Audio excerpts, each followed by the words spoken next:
안녕하세요. 신현의 친구입니다. 오늘 함께 나눌 이야기는 많은 분들의 가슴을 뭉클하게 할 것 같습니다. 어쩌면 우리 모두가 언젠가 마주할 수 있는 이야기이기도 하고요. 기억을 잃어가는 사람을 곁에서 지켜본다는 것. 그것은 마음이 찢어지는 아픔이지만 동시에 사랑이 얼마나 강한지를 깨닫게 하는 시간이기도 합니다. 오늘의 이야기는 한 엄마의 목소리로 전해드립니다. 기억을 잃어가는 딸을 위해 매일매일 사랑의 흔적을 남기는 엄마. 힘들지만 포기하지 않는, 지치지만 웃음을 잃지 않는 그런 엄마의 이야기입니다. 가슴이 아프면서도 따뜻해지는, 눈물이 나지만 위로가 되는 이야기. 마음을 열고 들어주세요. 지금 시작합니다. 엄마가 나를 못 알아봐도. 이른 아침 레이스 커튼 사이로 햇살이 스며들 때 저는 늘 그랬듯 부엌으로 향했습니다. 딸아이가 출근 준비를 하는 소리가 들려왔고 저는 간단한 아침상을 차리려 냉장고 문을 열었어요. 그런데 부엌에서 이상한 소리가 들렸습니다. 쉿! 쉿! 가스레인지 위에 올려진 커피포트에서 물이 끓어넘치는 소리였어요.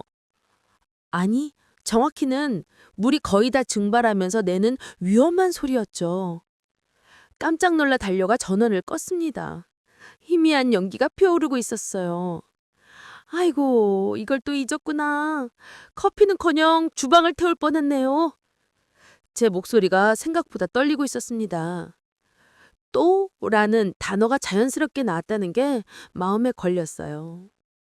딸아이가 화들짝 놀라 달려왔습니다. 거울 앞에서 화장을 하다가 온 모양이었어요. 한쪽 뺨에만 파운데이션이 발라져 있었죠. 제가 방금까지만 해도 기억하고 있었는데 갑자기 정신이 딴 데 팔렸나 봐요. 딸아이가 머리를 극적이며 미안하다는 듯 말랐습니다. 하지만 저는 그 표정에서 뭔가 다른 감정을 읽었어요. 불안, 혼란, 그리고 두려움. 괜찮아요. 사람이 뭐든 다 기억하고 살면 피곤하죠. 억지로 웃으며 말렸지만 가슴 한쪽이 무거웠습니다. 사실 이런 일이 처음은 아니었거든요. 지난주에도 딸아이는 세탁기를 돌리다가 세제 넣는 걸 잊었고 엊그저께는 현관문 비밀번호를 몇 번이나 틀려서 한참을 서 있었어요. 처음엔 그냥 피곤해서 그런가 보다 했는데 혹시 그 생각이 머릿속을 스치자 온몸이 차갑게 식는 것 같았습니다. 하지만 저는 그 생각을 애써 밀어냈어요. 아직은 아닐 거라고 믿고 싶었거든요. 저녁 무렵에 딸아이가 장을 보러 나간다고 했습니다. 금방 다녀올게요. 우유하고 빵만 사올 거예요. 나가기 전에 메모지에 뭔가를 적더니 주머니에 쑤셔넣고 현관문을 나섰어요. 저는 딸의 뒷모습을 바라보며 걱정 반, 안도 반의 마음으로 배웅했습니다. 조심히 다녀오세요. 가스는 제가 확인할게요. 시간이 흘렀습니다. 30분? 1시간? 1시간 반. 평소라면 30분이면 충분한 거리였어요. 저는 점점 불안해지기 시작했습니다. 시계를 몇 번이나 확인했는지 몰라요. 마침내 현관문이 열리는 소리가 들렸습니다. 다녀왔습니다. 딸아이의 목소리가 평소보다 작았어요. 저는 반갑게 맞이하려다가 딸이 들고 온 장바구니를 보고 멈칫했습니다. 텅 비어 있었어요. 아니, 정확히는 우유 한 팩만 덩그러니 들어있었죠. 딸아이가 장바구니를 내려놓으며 멋주간에 웃었습니다. 하지만 그 눈빛에는 당혹감, 그리고 불안이 가득 차 있었어요. 우유는 잘 사오셨네요? 저는 최대한 밝은 목소리로 말했습니다. 제가 반찬해 드릴게요. 옆에서 수다 나 떨어요. 딸아이가 주머니에서 메모지를 꺼냈습니다. 거기에 두부, 달걀, 참기름, 과일이라고 또박또박 적혀 있었어요. 딸아이의 한 글씨였어요. 분명히 적어뒀는데 왜 이것밖에 못 샀을까요? 딸아이의 목소리가 떨렸습니다. 저는 딸의 손을 꼭 잡았어요. 까먹는 것도 재주예요. 모든 걸 다 기억하면 머리가 터져버릴걸요. 웃으며 말했지만 제 마음속에서는 낯선 감정이 소용돌이치고 있었습니다. 그날 밤 딸아이가 잠든 후에 저는 오랫동안 거실에 앉아 있었어요. 창밖의 어둠을 바라보며 지난 몇 주를 떠올렸습니다. 자꾸 물건을 잃어버리는 딸, 같은 질문을 반복하는 딸, 약속 시간을 헷갈려 하는 딸. 단순한 건망증이겠지. 요즘 일이 많아서 피곤한 거야. 스스로 다독였지만 가슴 깊은 곳에서는 다른 목소리가 들려왔어요. 혹시 우리 딸이 아픈 건 아닐까? 그 생각만 해도 숨이 막혔지만 저는 고개를 저었습니다. 아니야. 아직은 괜찮아. 내가 잘 지켜보면 돼. 조용히 딸의 방 앞으로 가서 귀를 기울였습니다. 규칙적인 숨소리가 들려왔어요. 잘 자고 있는 모양이었죠.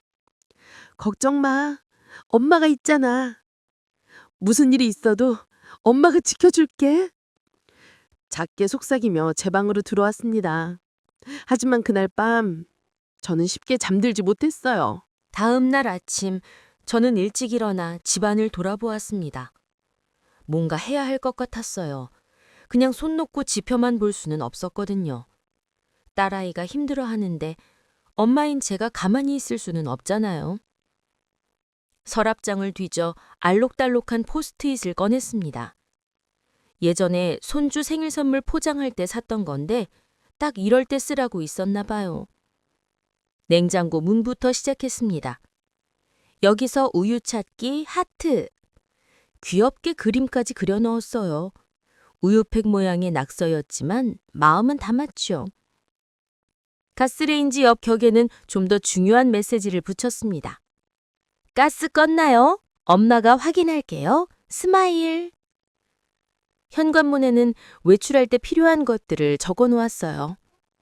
지갑 체크, 핸드폰 체크, 열쇠 체크, 엄마한테 다녀온다고 말하기 체크. 마지막 항목에 하트 모양을 그려넣으니 괜히 뭉클해졌습니다. 화장실 거울에도 하나 붙였어요. 오늘도 예쁜 우리 딸. 웃는 얼굴로 하루 시작. 딸아이 방 책상 위, 옷장문, 거실 TV 옆, 집안 곳곳이 알록달록한 색깔로 가득 찼습니다. 마치 봄꽃이 핀 것처럼요. 출근 준비를 하던 딸아이가 포스트잇들을 발견하고는 피식 웃었어요. 엄마, 이게 뭐예요? 제가 무슨 어린애도 아닌데. 어린애면 어때요? 나이 먹어도 귀여운 딸이면 그만이죠. 저는 능청스럽게 받아쳤습니다. 딸아이가 웃긴 했지만 눈가가 살짝 붉어지는 걸 놓치지 않았어요. 고마워요, 엄마. 그날부터 저는 딸의 작은 실수들을 제 나름의 방식으로 감싸주기 시작했어요. 어느 날 저녁 딸아이가 밥을 데우는 걸 깜빡했습니다. 차가운 밥상에 차려졌죠. 딸아이가 당황해하자 저는 태연하게 말했어요. 오늘은 냉밥 축제예요. 여름에 시원하게 먹는 게 건강에 좋죠. 일부러 안 데운 거예요.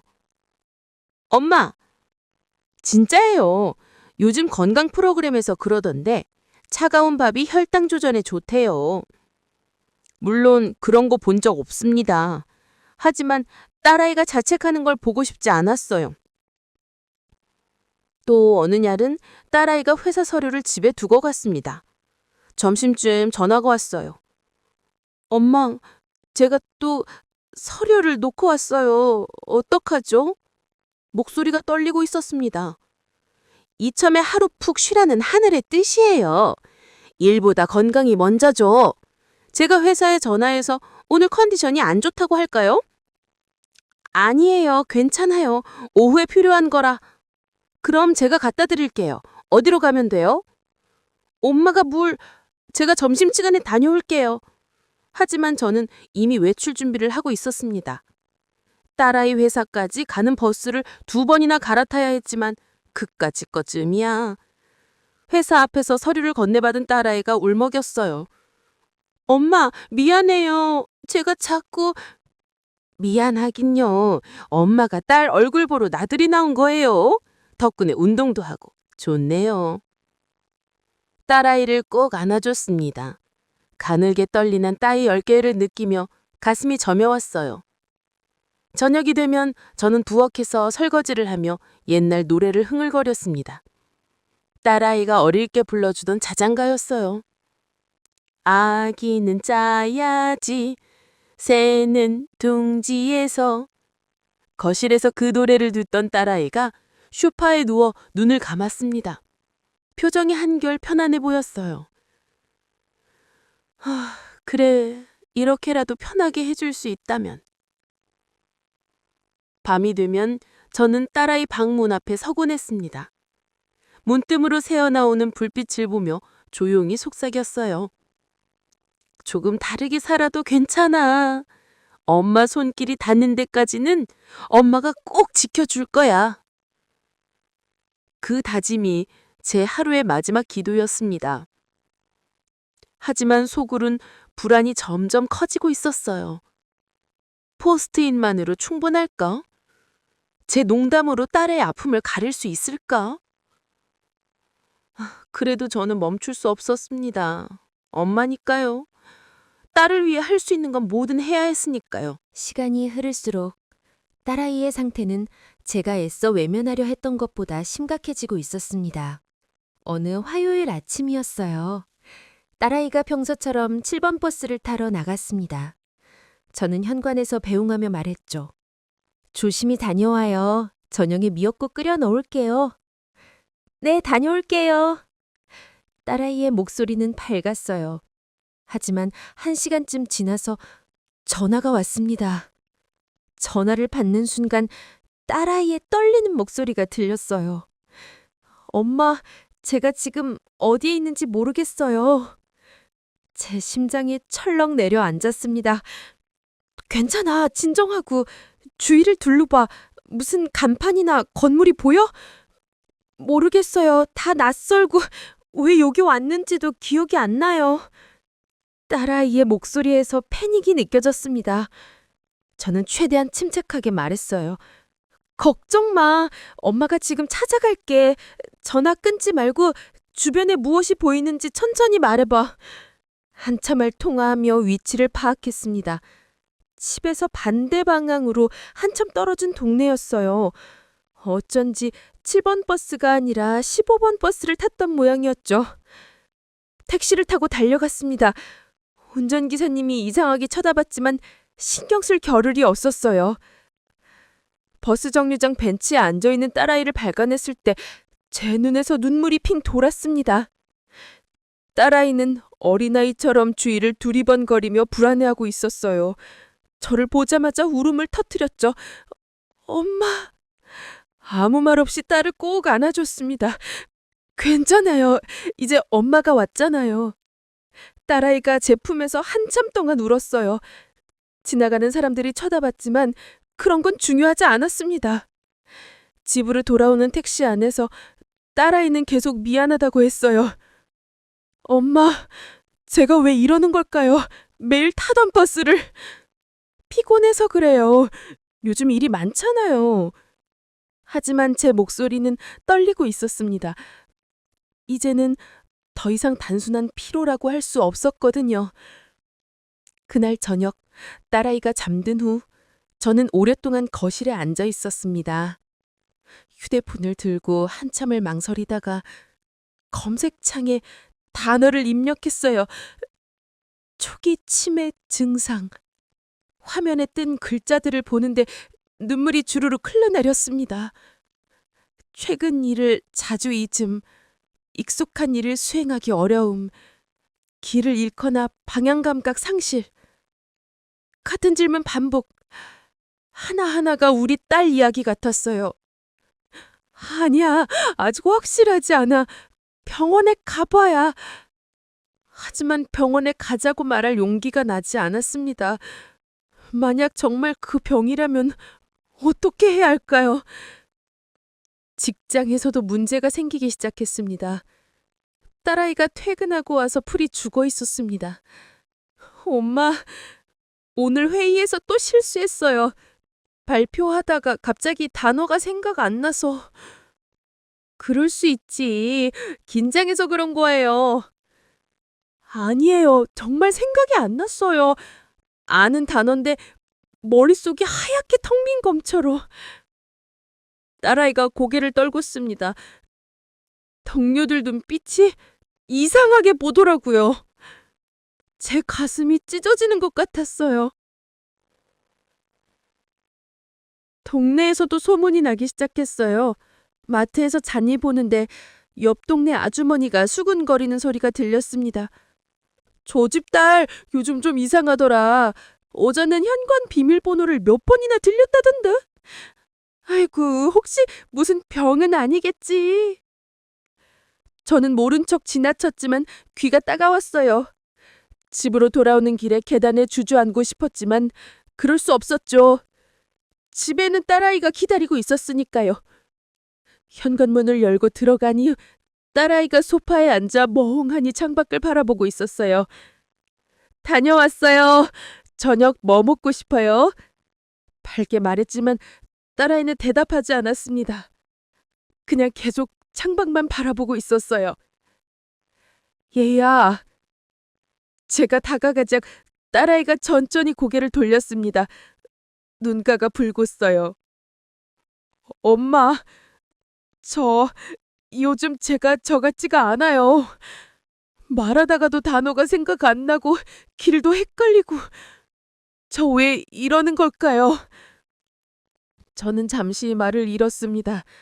뭐라고 위로해야 할지 몰랐거든요. 하지만 딸의 손을 꼭 잡으며 말했어요. 괜찮아요. 엄마가 있잖아요. 하지만은 없어요. 당신이 잊어도 제가 다 기억해 드릴게요. 그러니까 겁내지 마세요. 딸아이가 제 품에 안겼습니다. 두 사람이 그렇게 한참 동안 있었어요. 그날 밤 잠들기 전 창가에 서서 밤하늘을 올려다봤습니다. 이제 정말 시작인 걸까? 내가 어떻게 해야 할까? 별들이 반짝이는 하늘 아래서 저는 조용히 다짐했습니다. 어떤 일이 있어도 끝까지 함께 할 거야. 세상이 다 등을 돌려도 나만큼은 절대 포기하지 않을 거야. 다음 날 아침 저는 결심했습니다. 병원에 가기 전에 제가 할 수 있는 일을 먼저 해보기로요. 엄마로서 할 수 있는 모든 것을 해보기로 했어요. 다락방으로 올라갔습니다. 오랫동안 열어보지 않았던 상자들이 먼지를 뒤집어 쓰고 있었어요. 숨이 차올랐지만 한 개씩 열어보기 시작했습니다. 첫 번째 상자 안에는 딸아이가 초등학교 때 썼던 편지들이 가득했어요. 엄마 사랑해요. 엄마는 세상에서 제일 예뻐요. 서툰 손글씨로 삐뚤펴뚤 쓴 글씨들. 색연필로 그린 엄마 얼굴 그림. 하트 모양 스티커가 여기저기 붙어 있었죠. 손으로 하나하나 쓰다듬으니 눈물이 났어요. 그때는 이런 날이 올 줄 몰랐는데. 두 번째 상자에는 딸아이가 입었던 옷들이 있었습니다. 분홍색 원피스, 나비 무늬 티셔츠, 작은 양말들. 세 번째 상자에는 사진들이 가득했어요. 돌잔치, 첫 생일, 유치원 입학식, 소풍 간 날. 모든 순간이 거기 있었습니다. 상자들을 들고 조심스럽게 계단을 내려왔어요. 그리고 하나씩 집안 곳곳에 배치하기 시작했습니다. 거실 테이블 위에는 엄마 사랑해요 편지를 액자에 넣어 놓았어요. 부엌에는 딸아이가 좋아하던 분홍색 나비 머리핀을 작은 그릇에 담아 놓았습니다. 안방 서랍 위에는 가족 사진들을 나란히 세워 놓았어요. 거실 벽에는 딸아이가 어릴 때 그린 그림들을 붙였습니다. 오후가 되자 집안이 추억으로 가득 찼어요. 출근했던 딸아이가 저녁에 돌아왔습니다. 현관문을 열고 들어서는데 엄마, 이게 뭐예요? 딸아이가 테이블 위에 편지를 발견했어요. 조심스럽게 집어들고 읽더니 눈가가 촉촉해졌습니다. 이거 제가 어릴 때 쓴 거죠? 글씨가 엉망인데. 엉망이어도 엄마 마음에는 보물이에요. 딸아이가 편지를 가슴에 꼭 안았어요. 저녁을 먹을 때는 특별한 메뉴를 준비했습니다. 딸아이가 어릴 때 가장 좋아하던 김치전이었어요. 부침개 굽는 냄새가 집안에 퍼지자 딸아이가 부엌으로 왔습니다. 이 냄새, 뭔가 익숙해요. 당신이 제일 좋아하던 거예요. 초등학교 때 비 오는 날이면 꼭 해달라고 졸랐잖아요. 그랬구나. 딸아이가 눈을 감고 냄새를 깊이 들이마셨어요. 얼굴에 어린 시절의 그 해맑은 미소가 번졌습니다. 기억은 잘 안 나지만 마음이 따뜻해져요. 그 말에 제 가슴이 뭉클했어요. 식탁에 앉아 함께 김치전을 먹으면서 딸아이가 말했습니다. 엄마, 이거 정말 맛있어요. 어릴 때만 그대로예요. 근데 어릴 때 맛을 어떻게 기억하는 거지? 딸아이가 스스로도 신기하다는 듯 웃었어요. 맛은 잊어버리지 않나 봐요. 저도 따라 웃었지만 속으로는 생각했어요. 그래, 머리는 잊어도 마음은 기억하는구나. 그날 밤부터 저는 매일 다른 추억의 음식을 만들었습니다. 월요일에는 딸아이가 감기 걸렸을 때 끓여주던 닭죽, 화요일에는 시험 기간에 밤참으로 끓여주던 라면, 수요일에는 생일마다 만들었던 미역국. 딸아이는 매번 이 냄새 어디서 맡아본 것 같아요 라고 말했어요. 완전히 기억하지는 못했지만 뭔가 느끼는 게 있었죠. 어느 주말 함께 오래된 앨범을 꺼냈습니다. 소파에 나란히 앉아 한 장씩 넘기며 이야기를 나눴어요. 이건 당신이 5살 때예요. 텀으로 자전거 탔던 날이죠. 정말요? 제가 저렇게 작았어요? 그럼요. 넘어질까봐 엄마가 뒤에서 계속 잡아줬는데 당신은 이미 혼자 탈 수 있다고 괜찮다고 그랬어요. 제가요? 그때부터 고집이 세더라고요. 딸아이가 사진을 가만히 들여다봤습니다. 기억은 안 나지만 이 아이가 저라는 게 신기해요. 이 아이는 지금도 엄마 곁에 있어요. 여기. 제가 딸의 손을 잡았어요. 크기만 컸지 여전히 엄마의 아기예요. 딸아이가 제 어깨에 머리를 기댔습니다. 고마워요, 엄마. 이렇게 저를 기억해줘서. 그날 밤 딸아이가 잠든 후 일기를 썼습니다. 딸아이의 기억은 점점 흐려져 가고 있다. 하지만 나는 포기하지 않을 것이다. 딸이 잊어버린 모든 순간들을 내가 대신 기억해주겠다. 냄새로, 맛으로, 사진으로, 소리로 모든 감각을 동원해서 딸의 기억을 붙잡아 주겠다. 기억은 머리에만 있는 게 아니니까. 마음에도 몸에도 있으니까. 창밖을 보니 달이 밝았어요. 조금만 더 버텨줘, 우리 딸. 조금만 더 엄마와 함께 있어줘. 작게 속삭이면 잠자리에 들었습니다. 마트에 장을 보러 갔습니다. 평소처럼 장바구니를 들고 채소 코너를 지나가는데 어머, 저기 박시뜩 아주머니 아니세요? 뒤에선 목소리가 들렸어요. 옆 동네에 사는 분이었습니다. 안녕하세요. 웃으며 인사했지만 그분의 표정이 심상치 않았어요. 요즘 따님이 좀 어떠세요? 네? 뭐가요? 아니, 그게 요즘 동네에서 좀 이상하다는 말이 있어서요. 가슴이 철렁했습니다. 어제도 마트에서 같은 물건을 3번이나 사려고 했다던데요. 그러고는 계산대에서 돈을 어떻게 내는지 몰라서 한참 헤맸다고. 아이고, 그냥 피곤해서 그런 거예요. 요즘 일이 많거든요. 억지로 웃었지만 얼굴이 굳는 걸 느낄 수 있었어요. 그래도 혹시 병원은 가보셨어요? 그 한마디가 가슴에 비수처럼 꽂혔습니다. 아, 괜찮습니다. 걱정해 주셔서 고맙지만 서둘러 장을 보고 집으로 돌아왔어요. 집에 도착해서도 한참을 현관 앞에 서 있었습니다. 다리에 힘이 빠져서 들어갈 수가 없었거든요. 소문이 벌써 이렇게 퍼진 거야? 계단에 주저앉고 싶었지만 참았습니다. 집에는 딸을 기다리고 있었으니까요.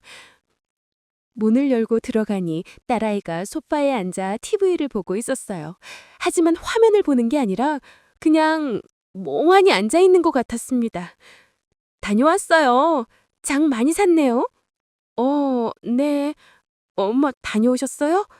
딸아이의 대답이 기계적이었어요. 저녁을 준비하며 창문 밖을 보니 아래층 아줌마들이 모여서 이야기를 나누고 있었습니다. 그리고 우리 집 쪽을 힐끔힐끔 쳐다보더라고요. 가심이 답답했어요. 며칠 후 딸아이가 퇴근하고 들어오는데 표정이 어두웠습니다. 엄마, 오늘 회사에서 무슨 일 있었어요? 팀장님이 저를 따로 부르시더니 요즘 업무에 문제가 있는 것 같다고. 딸아이의 목소리가 떨렸어요. 휴가를 내고 쉬는 게 어떻겠냐고 하시더라고요. 건강검진도 받아보라고. 그래요? 그럼 좀 쉬는 것도... 엄마, 저 잘리는 거예요? 딸아이가 고개를 들었습니다. 눈에 눈물이 가득했어요. 다들 알고 있어요. 제가 이상하다는 거, 실수가 많다는 거. 아니에요. 그냥 피곤해서 그런 거예요. 엄마도 알잖아요. 이게 단순히 피곤한 게 아니라는 거. 딸아이가 눈물을 흘렸습니다. 저는 딸을 꼭 안아줬어요. 뭐라고 위로해야 할지 몰랐지만 그냥 안아주는 것밖에 할 수 없었습니다.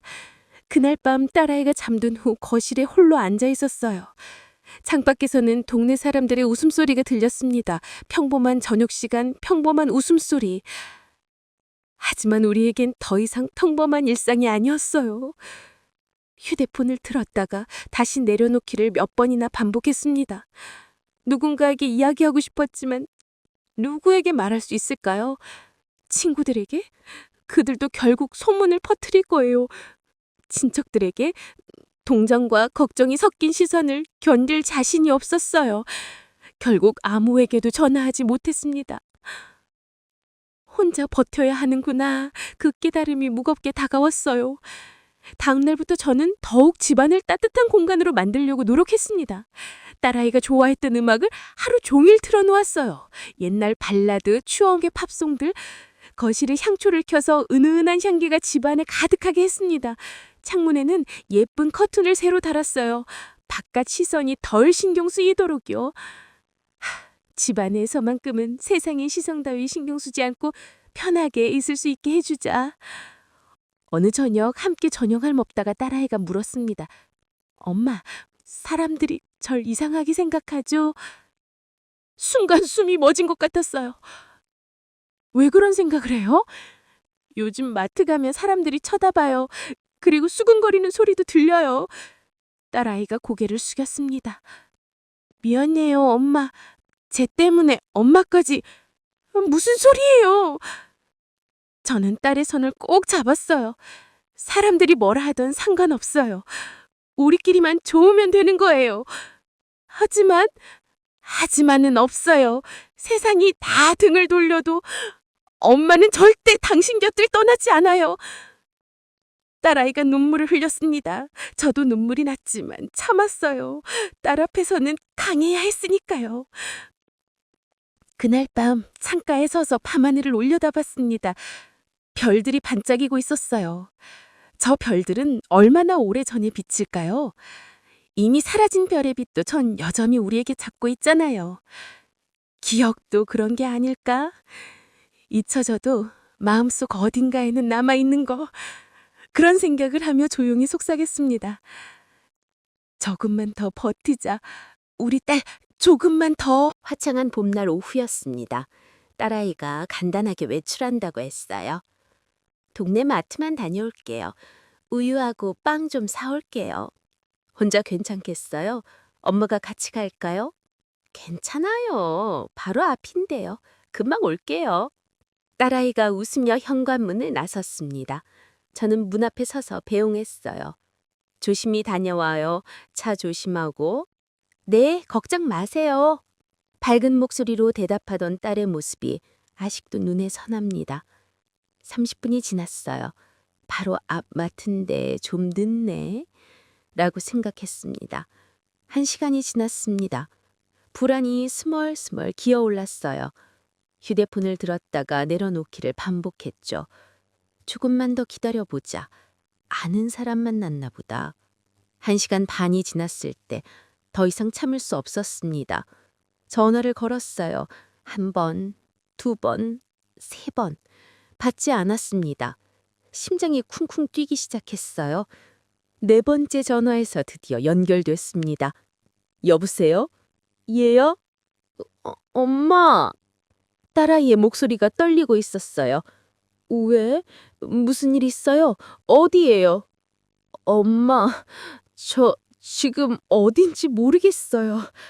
세상이 멈추는 것 같았습니다. 무슨 소리예요? 마트 간다고 했잖아요. 마트에 갔는데 나올 때 어느 쪽으로 가야 할지 모르겠어요. 다 낯서마요. 딸아이의 목소리에서 공포가 느껴졌습니다.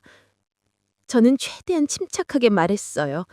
떨리는 목소리를 억지로 진정시키며. 괜찮아. 엄마가 지금 찾아갈게.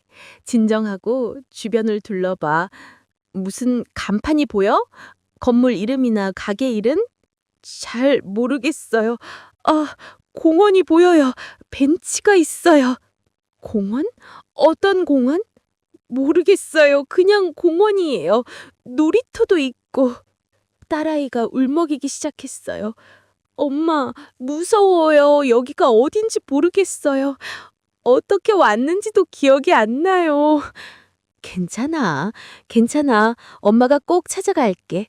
전화 끊지 말고 그 벤치에 앉아 있어. 절대 움직이지 말고 그 자리에 있어. 알았지? 네.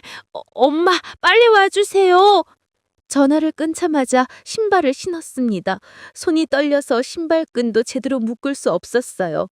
이웃집 문을 두드렸습니다.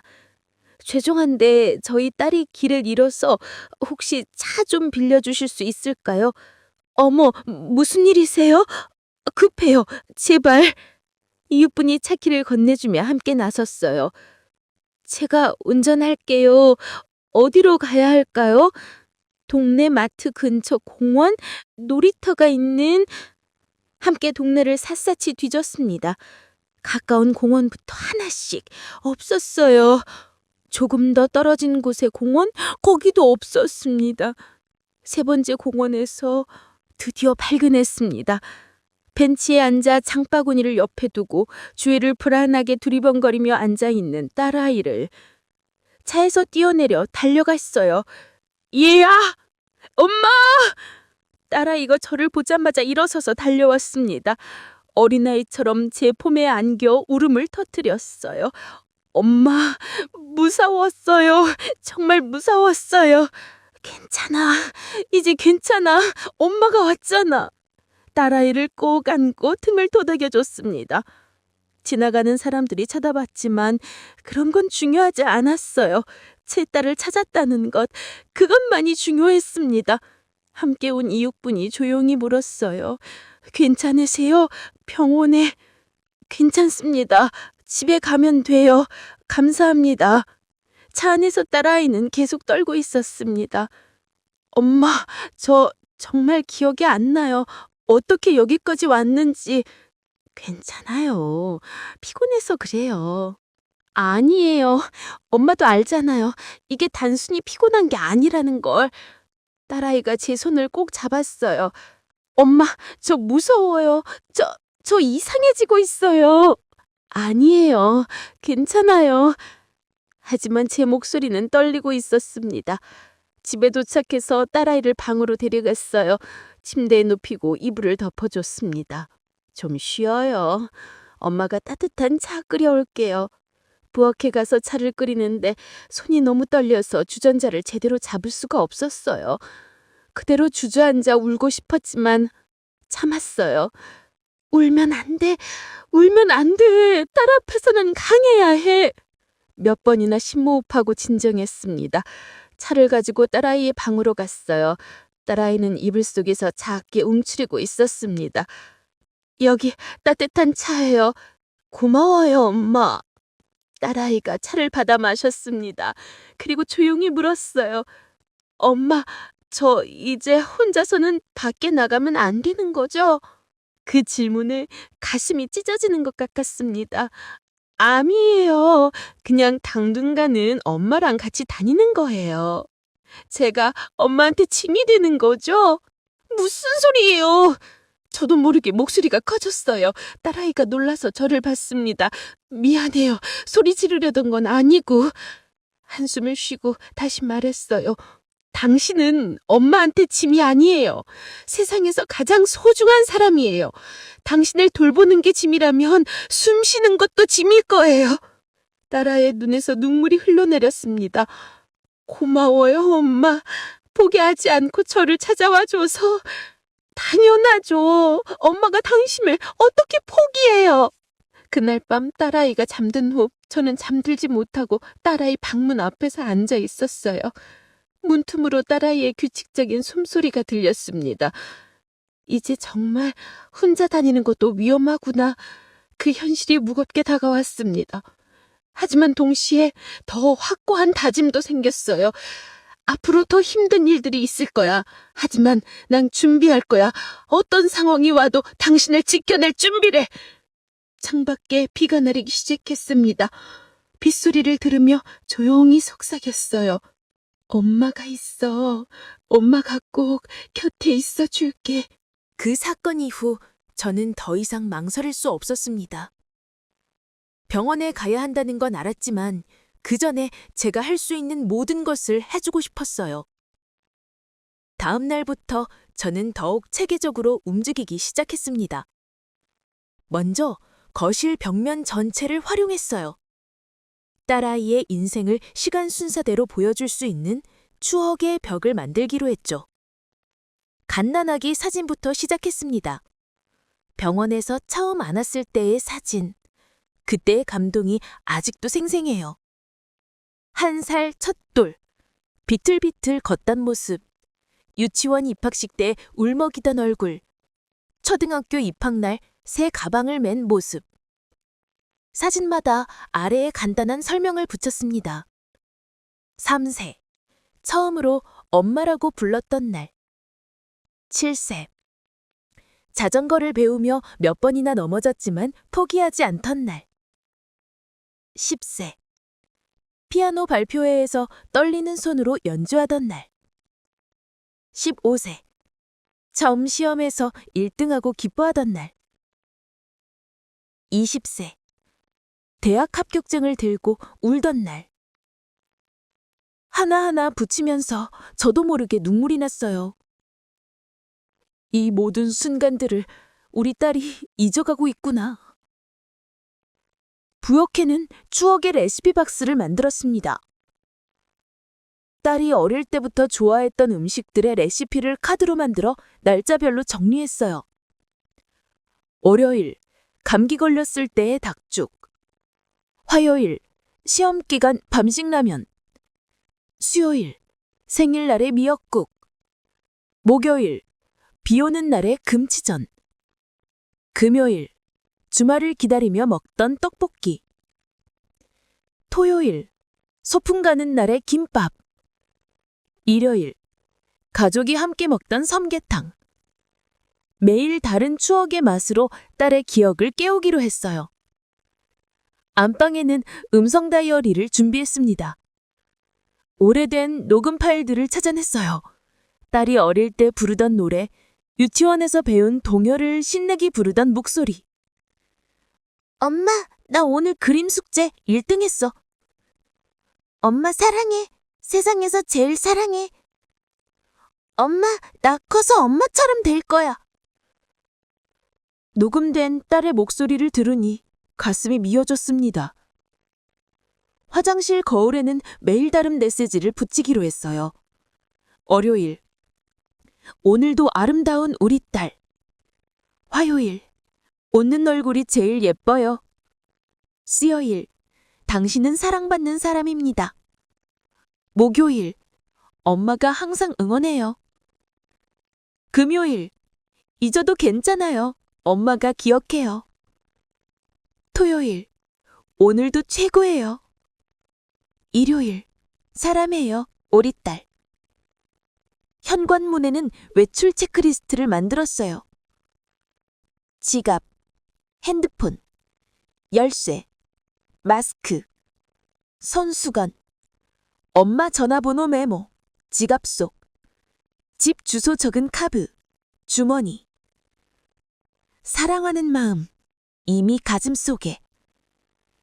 마지막 줄에 체크 표시를 미리 해놓았어요. 정원으로 나갔습니다. 딸이 어릴 때 좋아했던 꽃들을 심기로 했어요. 코스모스 씨앗, 해바라기 씨앗, 장매묘목. 이 꽃들이 필 때쯤이면 우리 딸도 조금은 나아지려나? 흙을 만지며 중얼거렸습니다. 침실에는 딸이 어릴 때 좋아했던 인형들을 꺼내놓았어요. 낡은 곰인형, 토끼 인형, 작은 강아지 인형. 세탁해서 깨끗하게 만들어 침대 위에 나란히 앉혀놨죠. 모든 준비가 끝나고 저녁이 되었어요. 퇴근한 딸아이가 집에 들어오자마자 멈춰졌습니다. 엄마, 이게 다 뭐예요? 벽에 가득 탄 사진들을 보며 딸아이가 천천히 다가갔어요. 한 장 한 장 들여다보더니 눈시울이 붉어졌습니다. 제가 이렇게 작았어요? 응, 그랬어요. 엄마 품에 쏙 들어올 정도로 작았죠. 딸아이가 5세 때 사진 앞에 멈췄어요. 이거 제가 기억하는 것 같아요. 이 옷, 엄마가 사주신 원피스죠? 맞아요. 생일 선물로 사준 원피스예요. 당신이 너무 좋아해서 매일 입겠다고 했잖아요. 정말요? 딸아이가 오셨어요. 희미하게나마 기억이 나는 모양이었죠. 그날 저녁 함께 오랜 앨범을 더 꺼냈습니다. 소파에 나란히 앉아 한 장씩 넘기며 이야기를 나눴어요. 이건 당신이 7세 때 엄마 생일에 직접 그린 그림이에요. 사진 속 어린 딸은 크레용으로 그린 그림을 들고 환하게 웃고 있었어요. 그림 속에 제 마음이 다 들어있다고 말했어요. 딸아이가 사진을 가만히 들여다봤습니다. 지금도 제 마음 속에 엄마에 대한 사랑이 가득해요. 그 말을 듣는 순간 저는 더 이상 참을 수 없었습니다. 딸을 꼭 안고 함께 울었습니다. 고마워요. 그 말을 해줘서. 제가 제일 듣고 싶었던 말이에요. 두 사람의 울음소리가 조용한 거실에 울려 퍼졌어요. 슬픔의 눈물이었지만 동시에 사랑의 눈물도 이었습니다. 한참을 울다가 딸아이가 말했어요. 엄마, 제가 모든 걸 잊어버려도 엄마를 사랑하는 마음만큼은 잊지 않을 거예요. 나도 그래요. 당신이 나를 못 알아봐도 나는 당신을 영원히 사랑할 거예요. 그날 밤 일기를 썼습니다. 기억을 붙잡는다는 것, 쉽지 않다는 걸 안다. 하지만 나는 포기하지 않을 것이다. 사진으로, 음식으로, 소리로, 향기로, 손길로 모든 감각을 동원해서 딸의 기억을 지켜줄 것이다. 기억은 머리에만 있는 게 아니니까. 마음에도 있고 몸에도 사랑 속에도 있으니까. 창밖을 보니 별이 밝았어요. 우리 딸 조금만 더, 엄마랑 조금만 더 함께 있어줘. 작게 속삭이며 불을 껐습니다. 6개월이 흘렀습니다. 그동안 많은 것이 변했어요. 결국 우리는 병원에 갔고 의사 선생님으로부터 예상했던 진단을 들었습니다. 초기 치매입니다. 아직은 초기이니 약물 치료와 함께 인지 활동을 꾸준히 하시면. 그 뒤의 말은 잘 들리지 않았어요. 예상했던 일이었지만 막상 듣고 나니 세상이 무너지는 것 같았거든요. 딸아이는 회사를 그만두었습니다. 더 이상 업무를 제대로 수행할 수 없었으니까요. 엄마, 미안해요. 제가 돈도 못 벌고. 무슨 소리예요? 건강이 먼저죠. 돈은 엄마가 있잖아요. 제 연금으로 충분했어요. 딸과 함께 할 수만 있다면요. 딸의 상태는 예상했던 것보다 빠르게 변했습니다. 어떤 날은 30년 전 일을 생생하게 기억하면서도 방금 전 일은 까맣게 잊곤 했어요. 엄마, 오늘 점심 뭐 먹었어요? 비빔밥 먹었잖아요. 방금 함께 먹었는데. 그랬어요? 기억이 안 나네. 딸아이가 미안하다는 듯 웃었지만 그 미소 뒤에 불안이 보였어요. 그래도 저는 포기하지 않았습니다. 매일 아침 함께 산책에 나갔어요. 손을 꼭 잡고 동네를 천천히 걸으며 이야기를 나눴습니다. 저기 꽃집 보여요? 당신이 어릴 때 그 집 아들하고 친했어요. 그랬어요? 응, 초등학교 때 같은 반이었죠. 기억은 나지 않아도 함께 걷는 그 시간이 좋다고 딸은 말했어요. 점심 때는 함께 요리를 했습니다. 딸이 할 수 있는 간단한 일들을 맡겼어요. 채소 좀 씻어줄래요? 네, 엄마. 딸이 싱크대에서 상추를 씻었어요. 물이 너무 세게 나와서 사방에 튀었지만 괜찮았습니다. 잘하네요. 역시 우리 딸. 칭찬하면 딸은 어린아이처럼 환하게 웃었어요. 오후에는 함께 그림을 그리거나 퍼즐을 맞췄습니다. 의사 선생님이 권한 인지 활동이었어요. 엄마, 이 조각이 여기 들어가는 것 같은데 안 맞네. 그래, 그거야. 조금만 돌려봐요. 그래, 그렇게. 딸이 퍼즐 조각을 맞추면 저보다 더 기뻐했어요. 어느 날 저녁 함께 창밖을 바라보고 있었습니다.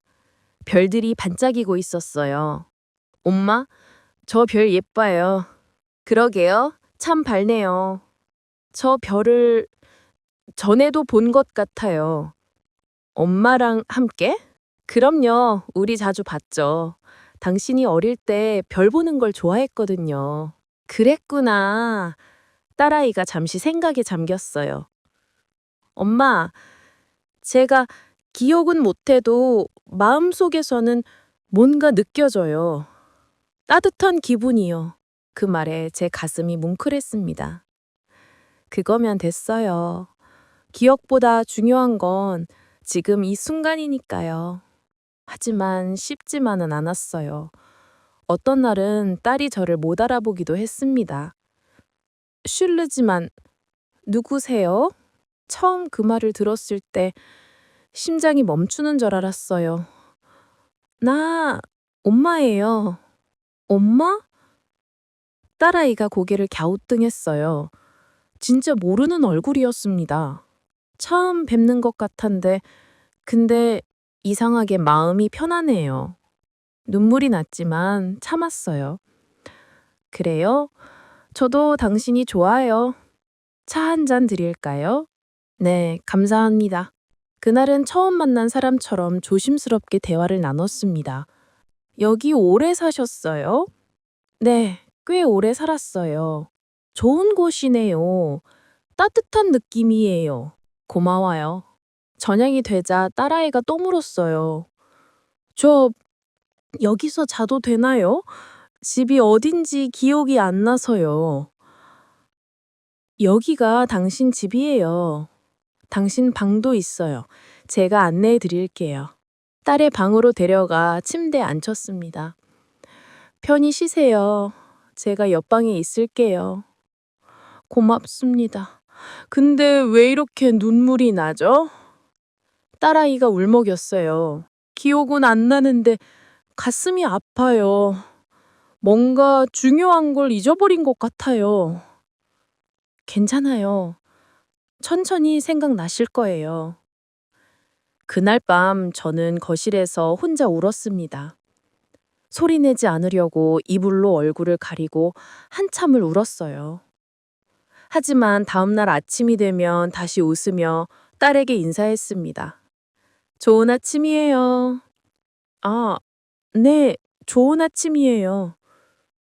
딸이 여전히 저를 못 알아봤지만 저는 포기하지 않았어요. 아침 준비했어요. 함께 먹을까요? 네. 근데 실례지만 당신은 누구세요? 저는 당신을 아끼는 사람이에요. 그걸로 충분하지 않을까요? 그러게요. 이상하게 당신 옆에 있으면 편하네요. 이런 날들이 반복됐습니다. 어떤 날은 저를 알아보고 어떤 날은 못 알아봤어요. 하지만 신기하게도 저를 못 알아보는 날에도 딸은 제 옆에서 편안해 했습니다. 당신 옆에만 있으면 왠지 안심이 돼요. 저도 당신과 함께 있으면 행복해요. 동네 사람들의 초근거림은 여전했습니다. 하지만 이제는 신경 쓰지 않았습니다. 저희 딸이에요. 조금 특별하지만 제게는 세상에서 가장 소중한 사람이죠. 당당하게 말할 수 있게 되었습니다. 어느 봄날 오후 함께 정원으로 나갔습니다. 제가 심어놓은 코스모스가 활짝 피어 있었어요. 와, 꽃이 예뻐요. 딸아이가 어린아이처럼 신나했어요. 이 꽃들 당신이 좋아하는 꽃이에요. 제가요? 그럼 저 좋은 취향을 가졌네요. 딸아이가 웃었습니다. 해맑은 웃음이었어요. 꽃잎 하나를 조심스럽게 만지며 딸이 말했어요. 엄마, 제가 맞죠? 당신이 엄마예요. 맞아요. 갑자기 생각났어요.